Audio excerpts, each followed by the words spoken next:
Final ending of Is It Good or Not? Other parts down below. Almost a year later. Anyway, things have been fine. We've been working well together for the sake of our daughter.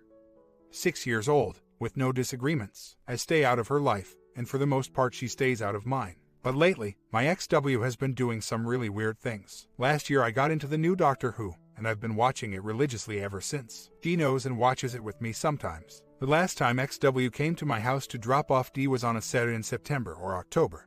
Her and her BF had plans during her visitation weekend and asked me if I would watch Dee. I said of course. When she dropped her off, she was wearing a Doctor Who t-shirt, and she couldn't look me in the eye. When she spoke to me, she was looking at anything else but me. I thought that was weird on both counts, as she had never watched Doctor Who when we were together and was suddenly wearing a shirt only after I told my Dee I watched it now.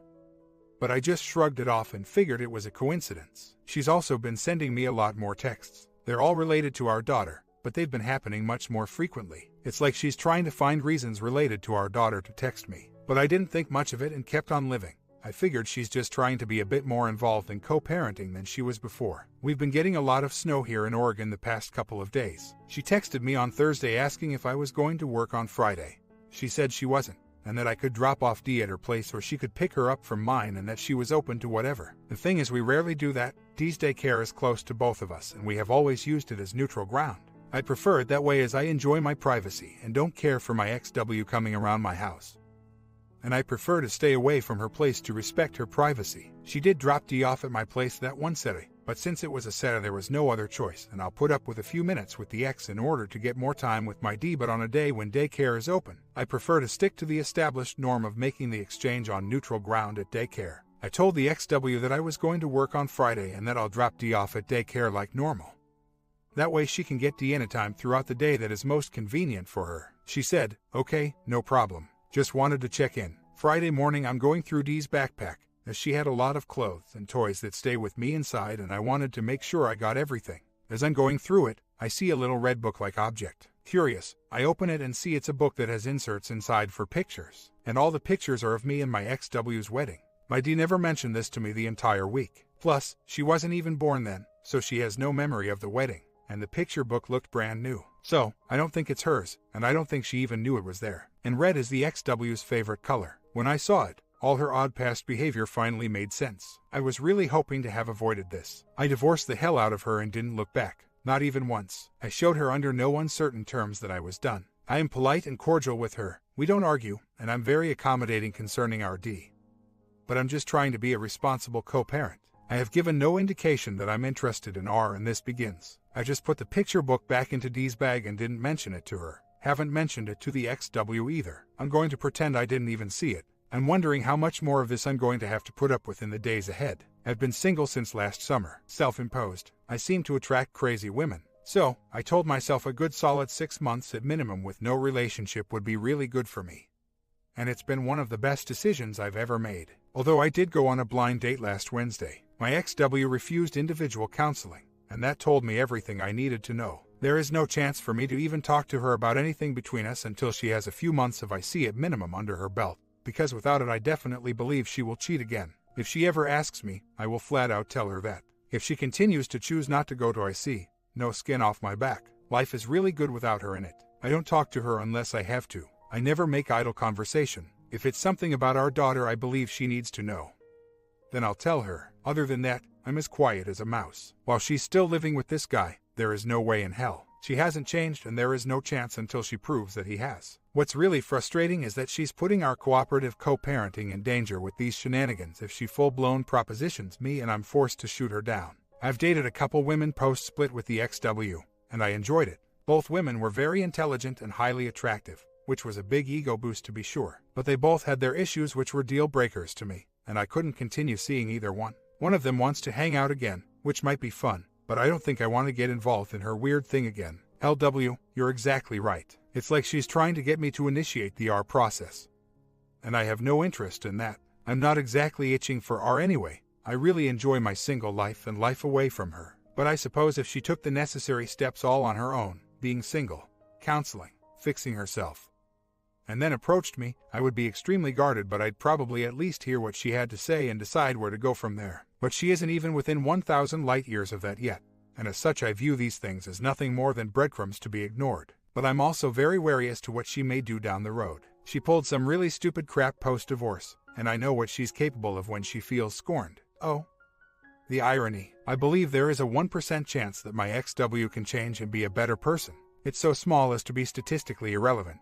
I personally feel that I am much more likely to find happiness with someone new. If I were as eager to as that, I'd be on the phone with her right now. But I'm not. That's because I do know that right now, she's an extremely bad risk and there is no way in hell I'd put myself, our daughter, back in that situation again. I'd rather be single with no complications in my life. But on the flip side, people can change if they truly want to. I believe every human being has this capacity. It's not a question of ability, it's a question of want and will. But the odds of my XW having the want and will to follow through are essentially zero.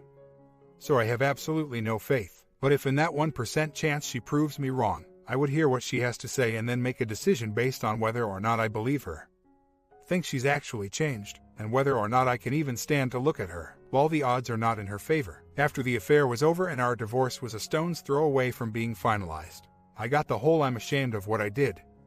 The kids have suffered enough," etc. I said, "You do seem different. Have you been going to counseling?" She said no, and that she believes she can get better all on her own. I said I disagreed with her for obvious reasons, but the choice is hers and the divorce will forward. She said, "Thank you for respecting my wishes." And that was that. I signed the papers and walked. This was about 1.5 years ago. I'm not considering anything with her right now. She won't seek help, and without that there is nothing. I believe that a person can be truly remorseful, and if she is and showed it, it may, not will, cause me to think about things. But even if I do think about it, it doesn't mean I'll actually try again. I have far too much of a wandering eye right now, and every woman I see is a potential opportunity. I don't think I could get rid of that feeling even if I got back together with her. I'd always be keeping an eye out for something better. She would have to change that in me and make that desire go away. I don't think she's got it in her. For now, I'm getting a little chuckle over her actions. The grass isn't greener. She realizes what she had. She realizes what her actions did to her children, and me letting go bothers her. I also think that she's still trying to keep me around as a backup plan, and I'm not playing that game at all. I'm open to whatever was an invitation, one that I politely declined. At this point, I'm still living my life for me and doing what I want. But I'm highly curious as to what she'll try next and how far she'll go, and how that may affect our daughter. She's used our daughter as a means to manipulate in the past, and it wouldn't surprise me if she did so again. I'm not going to allow myself to be fooled, but I'd be lying if I said there wasn't some entertainment value in all this. The shenanigans continue. The red picture book is still in Dee's backpack, who still hasn't mentioned it to me once. I got a good laugh this afternoon about it. I picked up Dee from daycare, and her daycare provider is a fantastic lady. She said Dee's backpack was very heavy and that she even has the kitchen sink in there. She also said that my XW cleaned it out yesterday. So, I get home and take all the toys out of Dee's backpack that belong here. And lo and behold, what do I see right on top of everything else but under all the toys? The red picture books. She bloody well knows it's in there and seems to be trying to get me to see it. You may commence laughter any time. The XW and I briefly texted about getting Dee into ballet a couple weeks ago. I said I think it's a great idea and that I'm willing to share the costs involved with her. I also told her that I'd like to get Dee into something musical.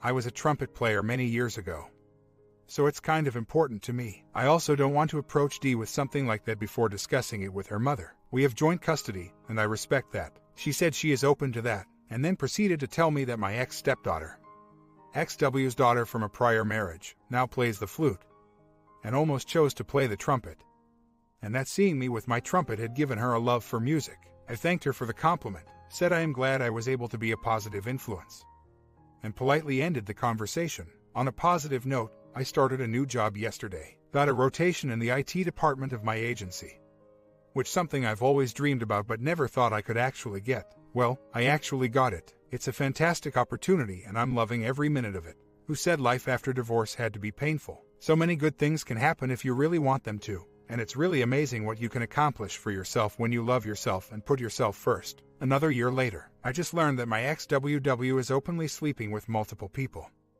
and that her new husband knows, and that she basically told him to deal with it. What's funny is that I derive no satisfaction from hearing this. I just feel bad for her. And her new husband, he's a genuinely good guy. It seemed like she was getting her life on track, and I was happy for her. I never wanted to reconcile, but I also never wanted her to suffer or be unhappy. Knowing that she's only gotten worse is just so sad. She's keeping it away from our daughter, for now. And I know I dodged a huge bullet by divorcing her 4 years ago, and for that I'm grateful. but I still hoped she would change, not for me, but for herself and her children. This is going to end badly, and I'll be there for my daughter to pick up the pieces. Maybe that's where my dread is coming from, seeing her little face sad and disappointed. She cares for her stepdad. Some people are just so broken that they are unfixable, and when the fallout affects your child, you feel so powerless. The only positive is that when I said she would never change, I was right. I'm so glad I don't have to deal with that anymore. But that doesn't make it any less sad to watch another human flounder and fall. Again and again. Her behavior isn't my problem, no, until it affects my daughter, in which case I'm going to go for full custody. I wanted my daughter to have a stable life with her mom. I see now that's impossible, and that's going to complicate things until my daughter is old enough to understand and deal with it maturely. But she's only 8, not nearly old enough to understand yet. I pity my XW. She's broken and needs help. Not my problem, and I'm not going to make it my problem. But in spite of what she did to me, I always hoped she would have bettered herself. Most of all, I'm sad for the sadness my daughter has yet to face. But inevitably will. Nothing will stop my XW from doing what, or who, she wants to do. I can't rely on reasoning with her. I can only rely on cold hard facts. It feels good to get this off my chest. Truthfully, when I found out, I triggered hard. I have no desire to get back with her. Yuck. But it reminded me of the things she said and did to me when she cheated on me. But now I really understand when people say, it had nothing to do with me. And everything to do with themselves. I totally get it now. Honestly, a part of me felt like I wasn't good enough. Now I know that no one man could ever be enough for this woman. That's a very liberating feeling. It really is all about her and her dysfunction. My daughter seems fine, for now. I think the ex is keeping her kids insulated from it. For now, at least. What an ending. Story 2. I came from another country and migrated here to be with my husband. We had the same story of looking at life through rose-colored glasses. We were so in love with each other when I was still in my home country and he would just visit and stay for a month. I too had a good job. When I moved here, the promises that my husband made went all to crap. My husband had 4 girls from a previous marriage while I had a teenage daughter who came with me and lived with my husband and I here in America.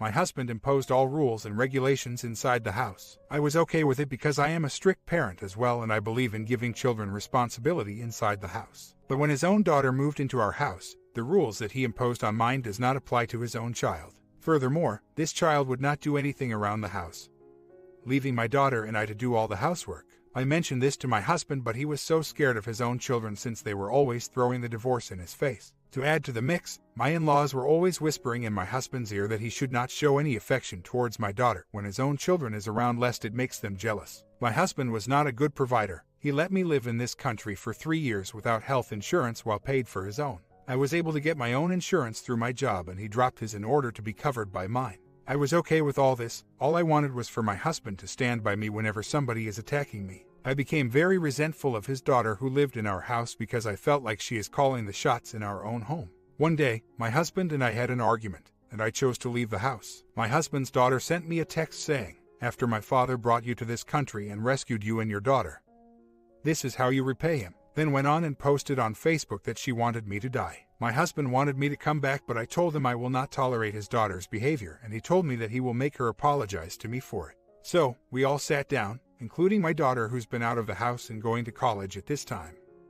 And instead of apologizing, my husband's daughter called me a scammer, and that all Asians who marry Americans are only doing it for the citizenship. I was waiting for my husband to do something, and he just sat there like a stump. His daughter left the house after that, and we tried to make the marriage work, but my husband continued to act like nothing's happened.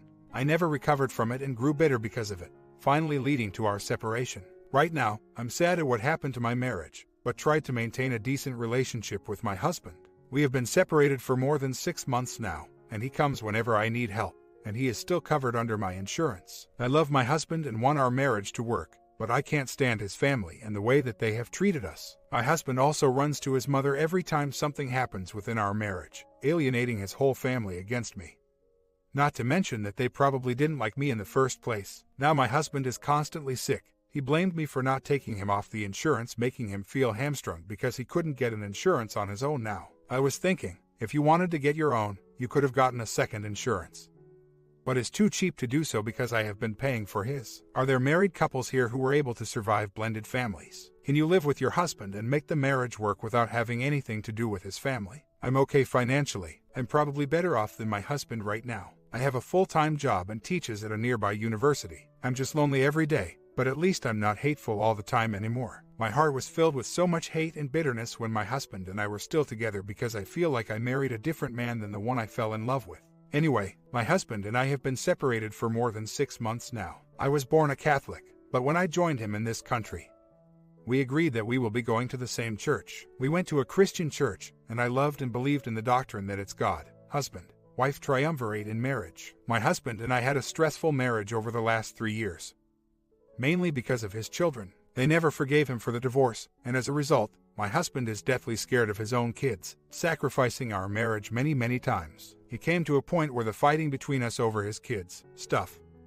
etc., happens every day, and one day, he sat me down and told me God did not want to fix our marriage. If God wanted to fix our marriage, he would have done so from the beginning. Pretty twisted way of thinking if you ask me. So, I left, and found an apartment I can move into thinking that we need space to try and think things through. I kept him on my insurance because he's been sick lately. After I left, he's been to the hospital multiple times, racking almost $70,000 in medical bills that my insurance is paying for. To make the long story short, he now blames me for keeping him on my insurance because he told me he feels hamstrung. He said he is now uninsurable because of pre-existing health condition. I told him, you are welcome to stay on my insurance for as long as you want to. And divorce is the furthest thing from my mind. He told me he didn't want to be dependent on me, and that after the year is up, he will apply to a health group, where Christians are paying for other Christians. Furthermore, whenever he comes up to my area, he invites me to dinner. But he told me that he doesn't want me to think that just because he's inviting me to dinner doesn't mean that we are reconciling. One day, I visited him while he is at the hospital and I told him that the ball is in his court. If he wants to save our marriage and work on it, I'll work with him, but if he wants a divorce, I will respect his decision as well. I'm at a place where I will be fine either way, and this seems to make him even more upset with me. He said he's not thinking of divorce and he doesn't know where he's at right now.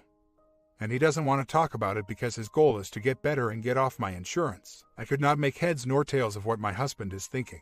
He does not want to accept insurance coverage from me, even though I am offering it to him, but would choose to let a group of good-hearted Christians pay for his medical needs. Also, my husband left the church that we are going because he doesn't want to hear what other men are telling him in order to fix the marriage, which is to follow the biblical marriage principle of God, husband, and wife, and that children should be made to respect and be accountable to their parents. He believes the men don't know what they're talking about because none of them are in a blended family. I'm not from this country. I migrated here to marry my husband. I brought my only daughter with me. I believe that I did everything I can to win my husband's children's heart. I brought them and picked them up from school every day the first year I was here since both their parents are too busy to take them. And I have yet to find a job of my own at the time. I took them to the movies, shopping, etc. I thought my in-laws were accepting us as family. But then they started telling my husband not to show affection to my daughter lest it makes his own children jealous. They also drilled into my husband that his children should be his priority even if he is remarried. I would not have cared had not my daughter been part of the sacrifice in order to please the whims of my husband's children. Then one of his daughters started living with us and expect my daughter and I to do all the housework because we were from a third world country. Those were my H's daughter's words which I overheard when my husband finally decided to tell his daughter to share in the housework. I told my husband I overheard them, and he said his daughter is entitled to her opinion. I grew bitter and resentful over my husband's cowardice to put his foot down when it comes to respect for me inside our supposed home. There are so many instances of disrespect from my husband's daughter. And my husband continued to choose not to set rules. We became distant, and the marriage got colder and colder. And now, I feel like I still want to save the marriage, but the only thing that my husband is seeing is the hurt that I have caused him by leaving, and not the reason why I left. People tell me that it's a tough call for him because that will be his children no matter what. I never wanted him to give up his relationship with his children, just not to expect me to bow down to them when they are being disrespectful and unreasonable. I pray every day to give me strength and to show me the way to forgive completely. I have not practiced Catholicism since I arrived in this country. Like I said, I followed my husband to his Protestant Christian church, for as long as we belong in the fundamental teachings of Christianity, such as Jesus Christ is the one true Savior, biblical principles, and the like. I have no problem giving up religious practices which are just culture and not biblical doctrines anyway. I have talked the ear off my pastor, but he really can't do anything if my husband is not willing to work on the marriage. My husband says he doesn't know where he's at. It has been almost 7 months since we've separated and he still doesn't know where he's at.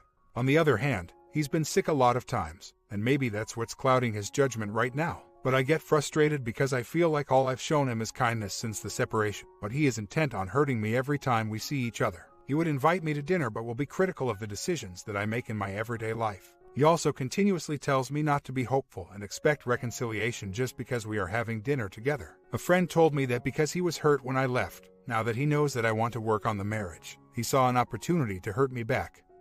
Not thinking that I have been hurting all this time we were separated. I really don't know how a divorce would be a better option for my husband more so than making our marriage work. I'm not perfect, but I wasn't the worst out there. During our marriage, I never cuss, nag, or do anything horribly unforgivable. I keep quiet when I'm hurt, I must admit, and it takes days for me to get over it. This frustrates my husband to no end. I was deeply insecure the first year that I moved here because I had no job, friends, family, and resources. But I did everything I can to get a good paying job so I can help my husband financially. I take care of myself so my husband will be proud when he's with me. I only have eyes and heart for my husband, never once flirting or giving attention to any man who is showing interest in me. But I hurt easily, maybe because I feel like I love my husband more than he loves me. And I wanted proof that this is not so. This frustrates him even more, and I feel like I'm not worth the effort to show kindness just to appease my insecurities. A kind word, flowers, a love note, spontaneous actions of generosity are too much for my husband to give to me. Meanwhile, I was showering him with gifts without any occasion. Maybe it is wrong to expect the same courtesy from your spouse. But oh well, right now, I do love him still, but I'm ready whatever happens. Several months of separation has prepared me for whatever happens in the future of our marriage. I do know that I will never go back to the situation we once had. Furthermore, my daughter and I will not be sacrificed again for spoiled brats and vindictive relatives. It's been over a year since my STBX and I separated. I tried everything I can possibly swallow in order to facilitate reconciliation, but my STBX was adamant that there will be none. I was so angry, bitter, resentful, sad, depressed, and all the horrible emotions that most of us go through. For the year that we separated, finally, my daughter sat me down and told me that I need to stop. She's graduating from psychology and has been my personal counselor for the past year. She said that I need to understand people on their own terms, meaning my STBX and his family, for everything that I believe he and they did to me. Us. I swear to you people, when your child speaks to you with such wisdom and kindness, it's like an epiphany. It's like a cold water was poured all over me, and I really stopped being angry and resentful. I'm still sad, but I no longer dream of ways I can get back at my STBX and his family for all the transgressions they did to me. I started talking to my STBX in kindness. I became very patient, because like my daughter said, all the past hurts and insults that he did to me will never happen again. It's my choice. After the divorce, I will not have to see or talk to him or any of them forever since we have no children together. So, I started toying at the idea of dating. A friend introduced me to this guy, and he's been kind and wonderful. He calls me every night just to ask me how I am, and gives me words of encouragement, which in our lonely world is just gold. We're friends now, and I can't start any serious communication with him since I'm still technically married. I told him my divorce will be final in 90 days, then we can really start getting serious. I know he wants to get physical, and so do I. It's been a year. Ladies and gentlemen, and I have needs as well. When I say physical, I meant kissing, hugging, first base, or however you call it. Bonding is too intimate, and I think it will take a long time to get there. But anyway, my STBX called and told me that I need to sign another mutual consent to divorce form since I messed the other one up by dating it. I said, I apologized and go ahead and send it, and I will sign it and have it notarized right away. I opted not to hire an attorney since I didn't go for any of his assets. Not a single blind penny. This has been 30 days ago. I keep asking him to send me a new document and he keeps saying he will send it, but he never does. I don't know if he got wind of this guy that I am slowly falling for, and is just being vindictive. Or he's having second thoughts, but as usual, doesn't have the balls to admit it. What do I do? I'm so freaking confused about pushing for the divorce and moving on, or have hope again that my STBX has finally seen the light of day and decided to keep our marriage after all. Any thoughts will be gladly appreciated. On the bright side, it doesn't really hurt anymore. Truly folks, and attention from the opposite gender, whether it's serious or not, gives you a boost of self-confidence. Forget about those self-help books about finding inner happiness. Humans are innately social. You need another human being to feel needed and loved. So, my divorce decree arrived. It's finally over. X texted me several days ago, telling me how homesick he is for my country, as if he's looking to me to give him comfort. I said, someday, my country and I will just be a distant memory. He answered back, doubtful, changed my name back to my maiden name, and removed him from my insurance coverage. I feel sad, but relieved that closure has come finally. What do you think about these stories? Do things get better? Sub and bell, check out the other parts if you haven't, and I